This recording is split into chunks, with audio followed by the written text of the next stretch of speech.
Welcome, welcome! It's my dog with the TexasSpaceNavy bringing you another Star Citizen video. And today we will talk a little bit about what to expect for Invictus Fleet Week or Launch Week as we kind of move in towards this Bengal carrier out here in the black. That's one of the things you can expect during Invictus Launch Week is a flyby by the UE Navy with the centerpiece being the Bengal carrier. We have not gotten to see this thing up close and personal until this very moment, really, until they brought it in to the PTU for Invictus Week. So definitely something you're going to want to check out. It's going to be exciting. You'll be able to find this thing at Port Tressler, at Bikini Point, and Evers Harbor. Those are all the places that this thing will do flybys. It'll be on a timed mission, I guess you could say. This is in addition to the Javelin that you will be able to find at Port Tressler docked to, you know, the station itself, that you can tour around a little bit. There are quite a few places that are blocked off to the public eye by Marines, so you'll just have to kind of walk around the places you can. I'll bring a tour for you tomorrow so you can kind of get an idea what you can see on the first day of Invictus Launch Week as well as the rest of the week. But yeah, this Bengal carrier is pretty awesome. It's bristling with guns. I mean, it's got a lot of little guns that you can't see because it's just such a massive ship. And it was really hard to maneuver around this thing because the AI, I think, is programmed to kind of avoid some folks flying nearby. And so it takes a little bit of an evasive maneuver. And if you bump this thing, you're going to get blasted into a bunch of ions. I mean, it's going to tear you apart. I experienced that the hard way, so don't bump it. Just get close, take a close look at it. You can see a lot of the little turrets and stuff as you fly by there.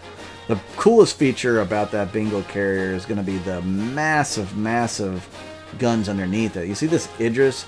It's got like a size 10 railgun supposedly at the bottom there that goes the full length of the ship almost. Well, I think all four guns that are underneath the Bengal carrier are about that size.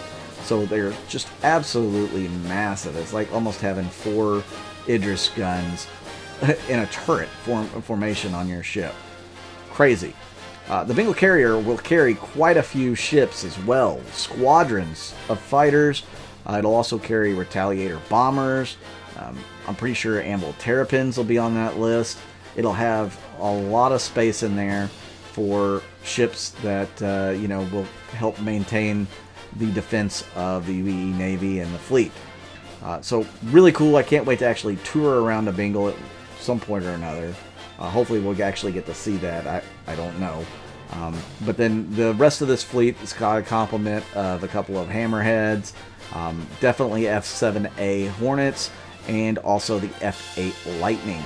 Which you'll see here in a moment, which is another cool ship. I just don't recommend this being the way that you check out the F-8 Lightning. Definitely go to the Expo Hall where you can see it every single day. It'll be on display, but it'll also be on display during Anvil Day because Anvil's the manufacturer for it. So let's kind of get into what you're going to expect when you get to the Expo Halls on each day of Invictus Launch Week. So the first and second day, which is May 21st and 22nd, you'll have Argo Astronautics, Consolidated Outland, Origin Jump Works, and Roberts Space Industries. Argo, you can expect the crew transport and the cargo transporters. Consolidated Outland, you're going to get your Mustang Delta because it's more of a fighting ship. Origin Jump Works, you'll get the 325A, the 125A. Both of those are more along the lines of fighters. And then Roberts Space Industries, which is going to be the belle of the ball. This is the one that's going to have the centerpiece. This is the one that's going to be selling the first concept ship of Invictus Launch Week. And that concept ship is the RSI Scorpius. It is not going to be flyable. It's going to be a concept. It's going to be in the hologram hall down below in the expo. So this thing looks like a cross between a Star Fury from Babylon 5 and an X-Wing from Star Wars universes. I really like it. I think it looks really awesome. It's a heavy fighter. I think it's supposed to be direct competition to the F-8 Lightning because it's got 4 size 2 or size 3 guns. 4 of which are on the wingtips, which should be able to fold together and fold back, so you can store it on your Idris, on the Kraken, maybe even a Polaris or an 890. We'll have to see what it'll fit in. But then it also has 4 guns that are on a rail system, remote turret on top of the ship. I think these can be moved to the bottom as well because of the rail system. We'll have to wait and see how exactly that works. But very interesting ship. I kind of can't wait to die and see how much it's going to be worth. Well, I can't wait to die. I'm dying to see how much it's worth, and you know, find out what it's capable of in the game, because it looks super cool to me. And yeah, I'm super interested in it. So you definitely want to check that out. Now, some of the other ships that are going to be available on RSI Day to look at and to purchase probably are going to be the RSI Perseus, which is the sub-capital killer. It's got 4 size 7 guns. As you know, size 7s will affect capital ships as well, so this thing will be somewhat effective against them, especially if you have a bunch of them. Then you'll also have the Polaris, which is the torpedo corvette. It's a capital ship. Will be home to quite a few orgs. They'll be their base of operations. The Polaris is one of the fan favorites people have been waiting for a long time. It is still in the hologram hall. It is not a reality yet, so you'll just have to enjoy looking at the scaled version of the Polaris during the first day of Fleet Week. So what is next in Fleet Week? Well, on day 3 and 4, I should say, that's May 23rd and 24th, is Aegis Dynamics. Aegis Dynamics used to be the premier manufacturer for the Messer dynasty when they controlled the UEE. They were responsible for the Aegis Javelin, the Aegis Idris, so 2 of the bigger and more famous, more used capital ships in the game. Aegis is the ones who produced it. They've also produced things like the Saber line, the Gladius line, the Hammerhead. I mean, there's a lot. The Eclipse, the Retaliator.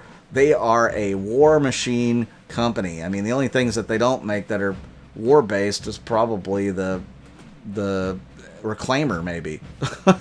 The Terrapin is, yeah, you use it for war, but those are all, you know, a lot of ships that you're going to see on Invictus Fleet Week. Remember, these are military-based ships, so if it doesn't have a military purpose, you're probably not going to see it. Day 5 and 6 is May 25th and 26th. That's Crusader Industries, Musashi Industrial and Starlight Concern, Tumbrel Land Systems. So you'll see things like the C2A2, maybe the C2M2, and maybe the A2. The Freelancer Miss, I should say.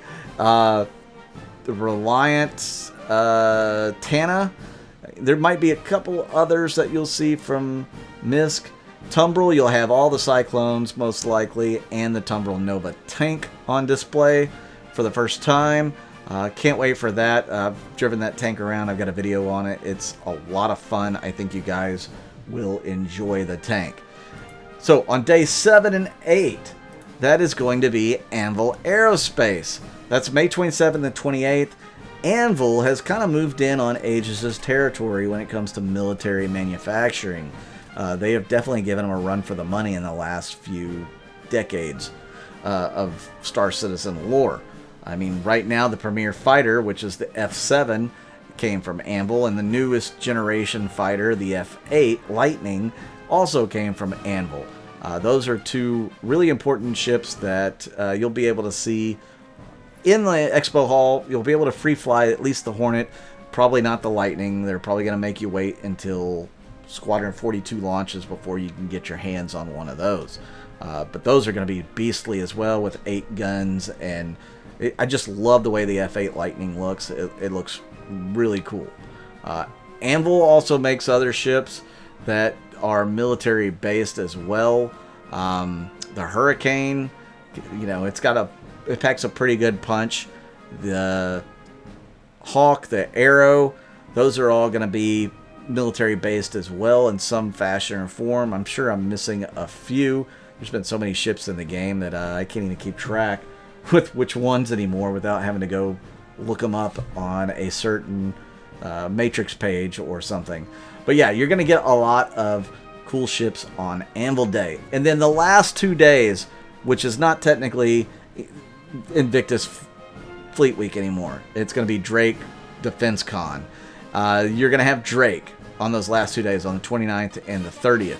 And of course, Drake, you'll have the Kraken, probably be in a glass jar there, or a hologram jar that you can see it in. You'll also have the Corsair, which you'll be able to see in a hologram, which they've also started working on recently. The Buccaneer. What else from Drake? Pretty much anything. The Cutlasses, you'll get all of those. So most Drake ships are going to be involved with this sale, I would imagine. If not all the Drake ships, because it doesn't have to be just defense military-minded ships. But thank you for tuning in once again. Hit that like button, hit that subscribe button. I really do appreciate you guys. I'm Bud Dog with the Texas Space Navy, and I'll see you out in the verse.